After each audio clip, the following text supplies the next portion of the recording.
ತುಂಬ fancy hair care routine ಅಂತ ನಾನು ಫಾಲೋ ಮಾಡೋದಿಲ್ಲ. ಮೀನ್ಸ್ ಅವ್ರು ಅಂತಾರಲ್ಲ ಆಯಿಲು, ಸಿರಮ್ಮು, ಮತ್ತೇನು ಹೇರ್ ಟೋನಿಂಗು ಅದು ಇದು ಅದೆಲ್ಲ ನಮ್ಮಿಂದ ಆಗಂಗಿಲ್ಲ.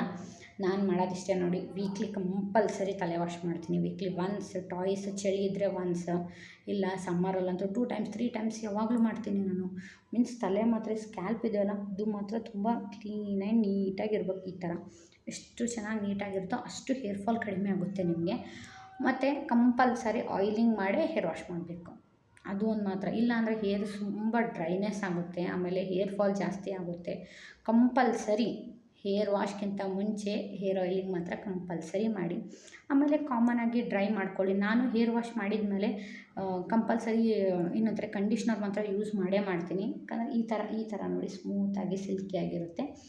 ಆಮೇಲೆ ಸೀರಮ್ ಅಂತೂ ನಾನು ಯೂಸ್ ಮಾಡಲ್ಲ, ಬಟ್ ಅಲೋವೆರಾ ಜೆಲ್ ಅಪ್ಲೈ ಮಾಡಿ ಚೆನ್ನಾಗಿರುತ್ತೆ ರಿಸಲ್ಟು.